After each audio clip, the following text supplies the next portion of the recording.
Breakfast ABV. It is Oktoberfest! Yeah!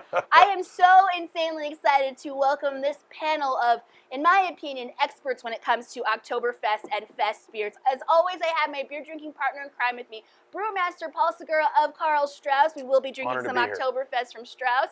I also have Doug, owner of Societe Brewing. Hello. I got Peter, owner of Alesmith Brewing, and I also have Clayton, the brewmaster of Eppig Brewing. So if you know anything about Oktoberfest beers, these guys right here are making some of the best in the entire county. Welcome, guys. Prost! Cheers, Prost. Yes. I mean, these guys are making just some of the best beer all around in general in San Diego, right? I feel like I'm in the middle of like the Mount Crushmore of San Diego craft beer right now, and it's awesome. We are kicking things off with Alesmith's Oktoberfest beer. Peter, tell us all about Oktoberfest Alesmith. Well, we're proud of it. It just took a gold up in Sacramento. Which is Woohoo! A nice recipe. Congratulations. Yeah. To make a lager when you have the word ale in your name of your company. It's kind of new to us about 5 years ago, and we started knocking out more lagers. And turns out our German-made brew system happens to make them very nicely. So our Crohn's 80 barrel knocks these out.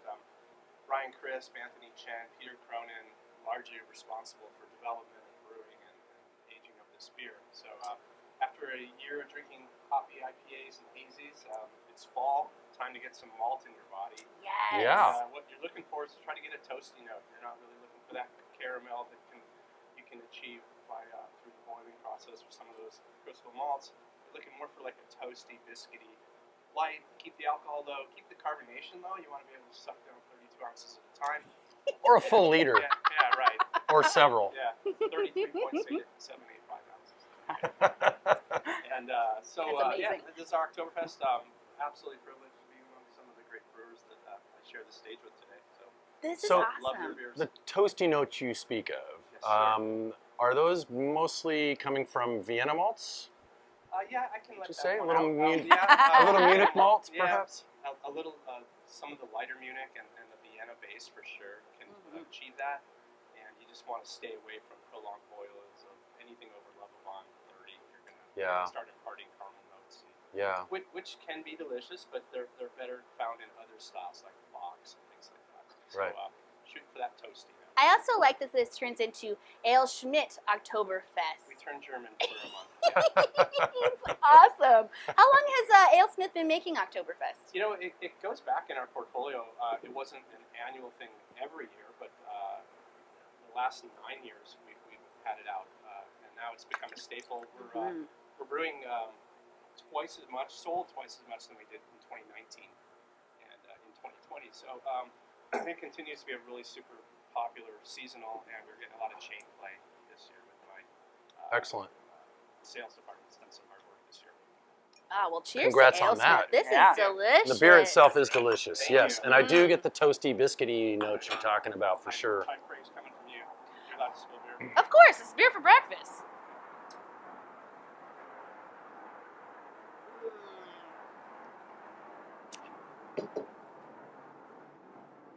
Shifting into Karl Strauss Oktoberfest. Uh-oh. The pressure's on. The pressure is on. We're here for you, friend.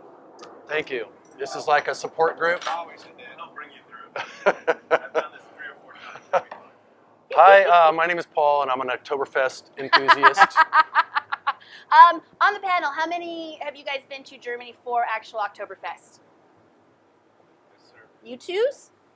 Oh I no, have this not. side of the bar is lacking. I Sorry, haven't what was been. the question? We're all going to Germany for What was the question? Oktoberfest. Is that happening right before or right after? The Germans all leave town.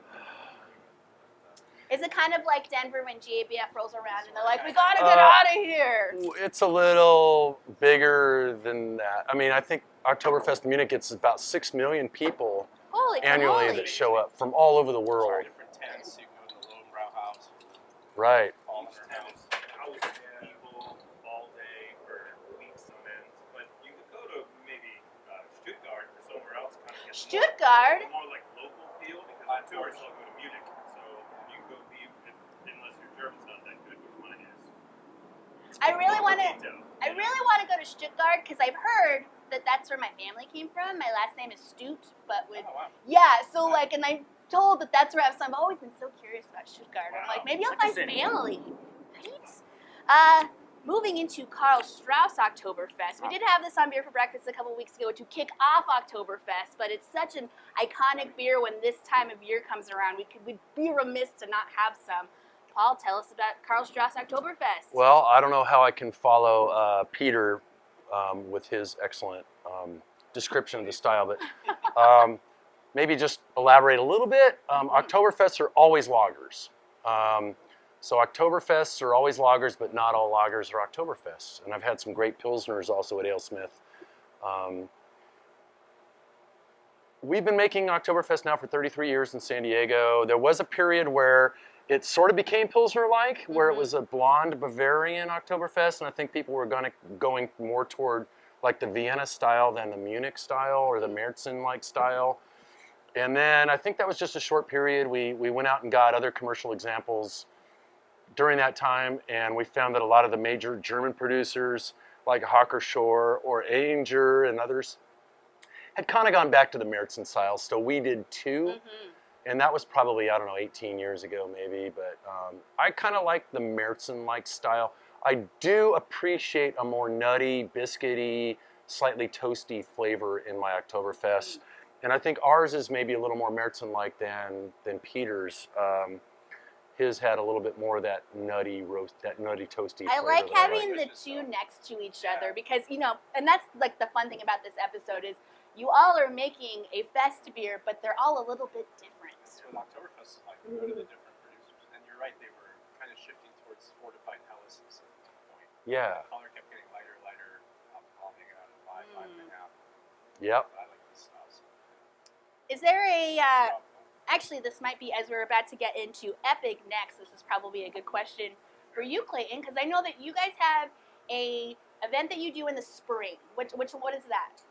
Frühlingsfest. Frühlingsfest, and then you have Oktoberfest. What is the difference, and how do we get from one to the next? That's an excellent question. Good question. We had Oktoberfest. That was fun.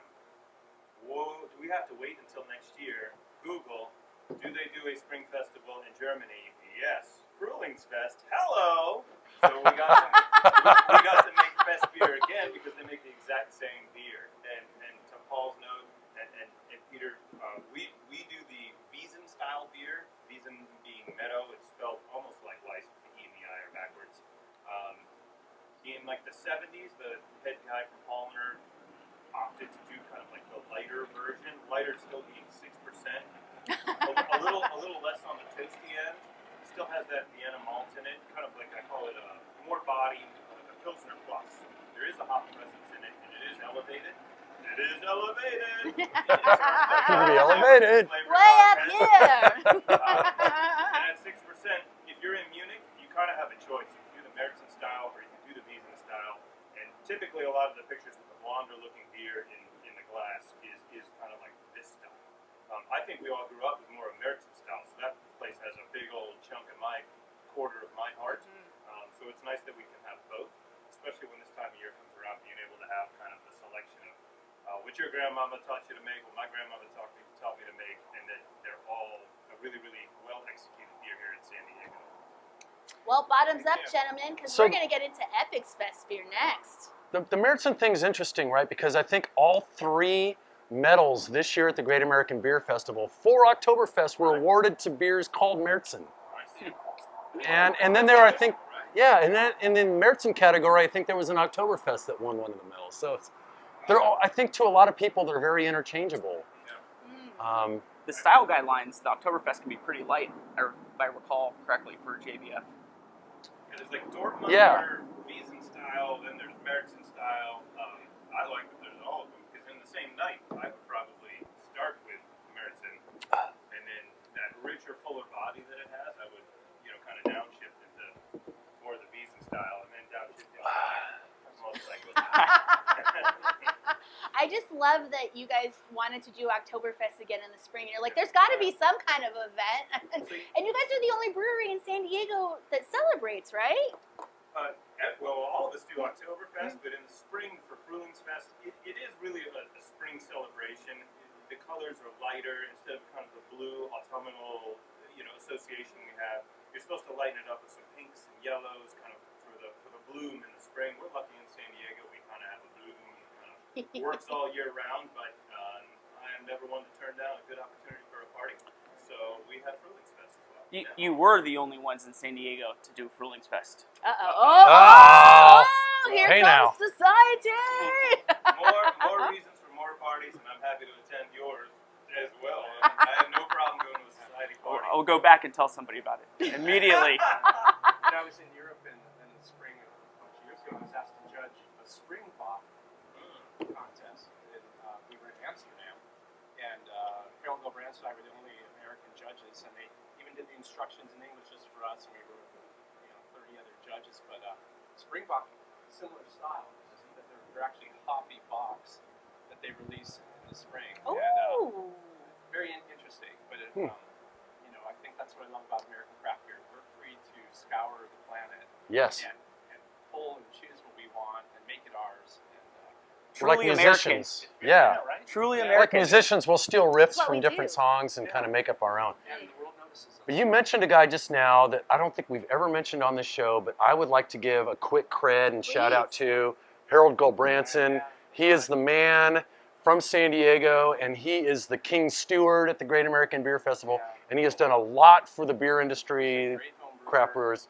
And he's smart and- enough to not get into brewing. I remember having a conversation with him. He said, as long as I can, the guy's a dentist, he says, as Yeah. long as I can get $800 a crown, I'm never selling a pint. He's also humble enough to not tell anybody he's responsible for most brewery success here in San Diego. The guy's a special dude. Yeah. That's Cheers to you, awesome. Hal. Cheers We to love you, man. you.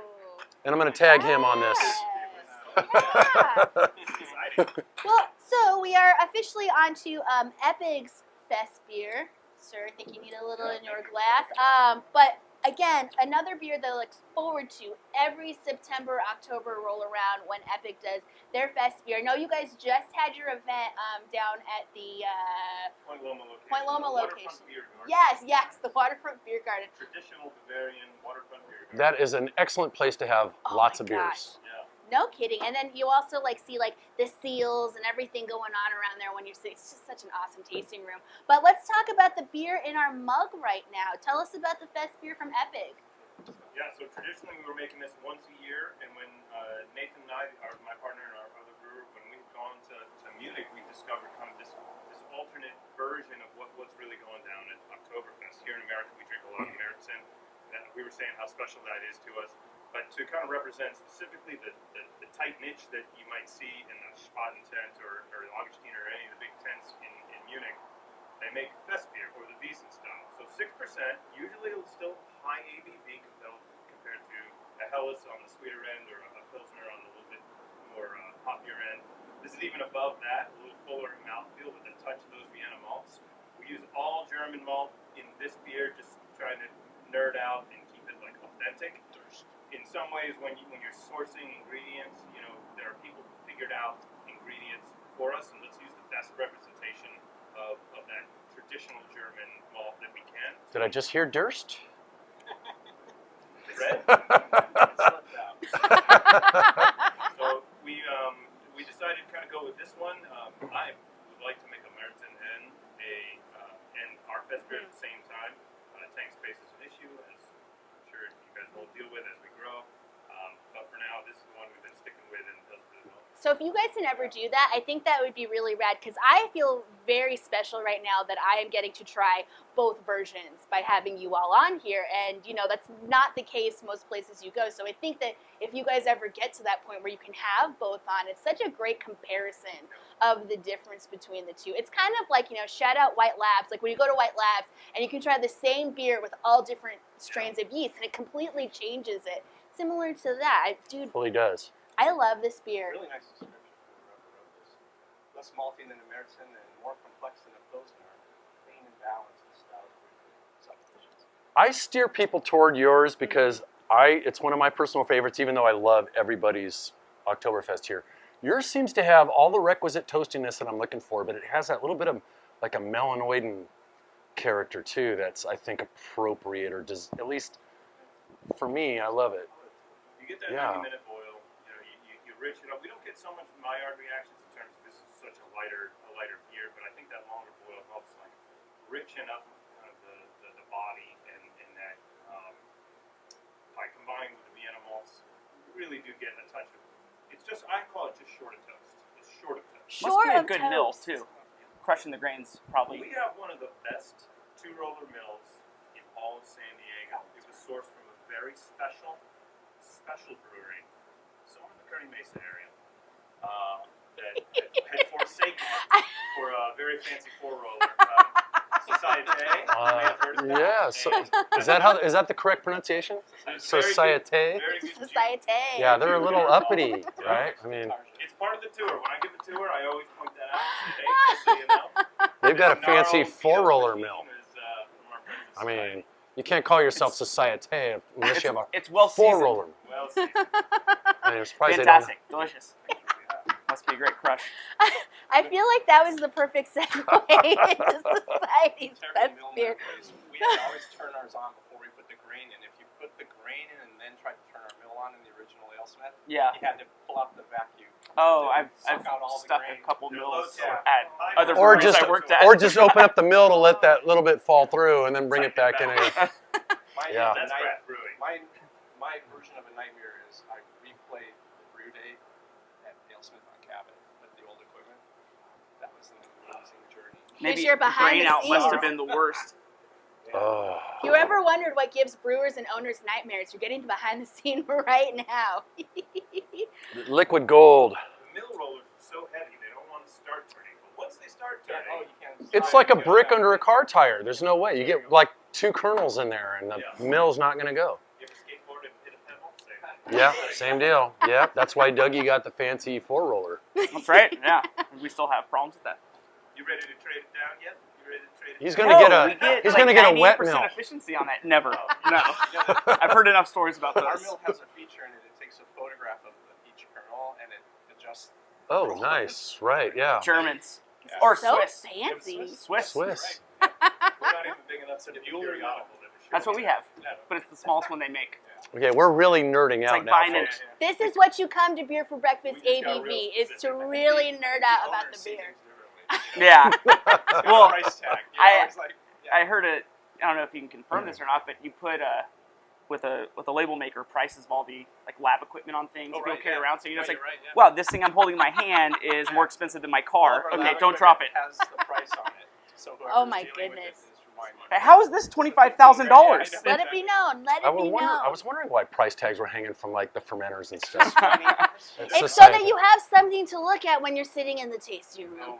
Oh But the tasting room at Society is so fun because you have an open tasting room. I mean, the cool thing about all of your locations is you can see how all the beer is made, but Society is completely open, so you see schmaltz up there on the deck. Yeah. You see all of the brewers. You see Fernando bringing back the kegs. Everybody at Society, you see exactly what is going on. And Teddy is one sexy mofo. Dude, shout out Teddy, dude. Teddy, you're making great beer, and we Yeah, have Teddy. the. They have to cover their mouth. Customers. Yeah. So Dougie, Society's Oktoberfest. Tell me all about it. So we go both on the maltier side and lighter side with it. By lighter, I mean it's only 4.6 alcohol. So we really want to drive that drinkability and something like we were saying, you can have a couple liters of. You can, not that you need to, but you can if you want to. But then we got just a little bit of toast. So we do lean towards more the lighter side of the Oktoberfest, but lighter than a Helles. As Clayton said, or it was Peter that, Munich Helles is going to be a lot sweeter, punchier, and a Pilsner is going to be more drier, hoppy, kind of crisp. We wanted to harness more of that side of it, but still have a little bit of maltiness in there to make it interesting, because at 4.5%, you want some sort of flavor development to keep it interesting. You can go too far to the light side to where it kind of becomes bland, and I think Oktoberfest, like a lot of German beers, like a true Bavarian Hef, should be something that is so light and drinkable, yet really interesting, and you can have a lot of it, because every time you smell it, every time you drink it, you want more of it. And I think that's what we were trying to achieve with this beer. And you do. Society it's does so fantastic good. job at lower alcohol beers. Like, I don't think anyone can touch it. I mean, you Yeah, really- shout out to your you light really beer. Can go into the fours and still give you a really nice drinking experience. Thank you. I have nothing to do with it, but thank you. Well, you did say society. So I appreciate that. Yeah, it's the I brewers. think Peter's absolutely right. One of the things that drove me to you guys was the Harlot, which was, it's still, a beer that I tell people to go drink. Gold standard. Yes, great beer. And you hit the nail on the head when describing this, because it is lower ABV. You can taste that it's a little bit lighter, but it still has this really distinctive toastiness there. And let's remember, Oktoberfest is day drinking, right? We're in the sun. That's one of the reasons we switched over to these two is with an outdoor beer garden because of the pandemic. We want to make sure that we're keeping beer from getting light struck. When it's exposed to the sun, it's going to get skunky. It's a day drinking event. We got to make sure we can drink a lot of beers and enjoy ourselves responsibly and have fun over a lot of hours. So that was our decision behind the low ABV and then trying to set the ABV and then how can we achieve and drive flavor and drinkability with it. I poured it out of a crowler, but are you guys going to can it this year? We're not going to can it. We don't have enough. Yeah, No! tank space. It's everyone's problem. And well, there you go. these You beers, gotta get into society But and have it you there. get crowlers. It's Right? a Crowlers technically. it's a big can. It's a this unfortunately this is a for-profit business and lagers are tough to be profitable on, so we have to. I don't know, dude. Every single time that I go into society, there's a new piece of equipment being put in. So Thank you, San Diegans, for drinking a lot of IPAs. Yeah, Pupil. which is we were talking about it earlier, but Oktoberfest is the pumpkin spice latte of our world, so we're all really excited to make it, and we throw all these other things out the window. Like, no, we're going to make lagers. We're going to make Oktoberfest. We're going to do this because this is fun. This is the bringing in of the autumn season for us, and some people, light the candles. Some are excited about Starbucks. We get excited about drinking Oktoberfest. And it shows our camaraderie. We all do it at the same time. We all love each other's. I probably drink Absolutely. the least amount of Alesmith Oktoberfest than Right. other brewers. 'Cause I'm in- around town. We definitely pick each other's brains, and I think that's fun. y'all started that. Stone started it too. Ballast Point also is people like Clayton and me in Society being able to go to the legends and say, "How do y'all do this? Please So teach we me." got about 7+ years of brewing right here. oh my gosh, that is 26 amazing. here to 26. Mhm. Makes sense. Paul's got what, 30 years. 30 plus, yeah. My God, that is I amazing. did not.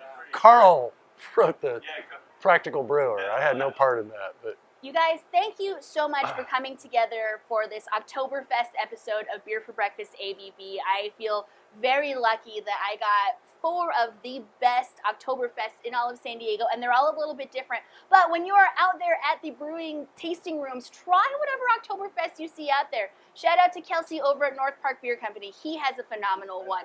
Like Yes. across the board, everybody is making really great Oktoberfest beers, so make sure you stop and try them. Paul Segura of Carl Strauss, Doug of Society, Peter of Alesmith, and Clayton of Eppig Brewing. Thank you so much for coming on Beer for Breakfast Thanks for having ABV. me. Happy Oktoberfest. This Friday, we will be doing Beer for Breakfast on the radio, 91X, 91.1 on your FM radio, and we will be celebrating Oktoberfest along with Brewmaster Paul. So thank you so much, and cheers to independently owned craft beer and radio in San Diego, and cheers to Oktoberfest. cheers. Cheers. Prost. Prost. 91X.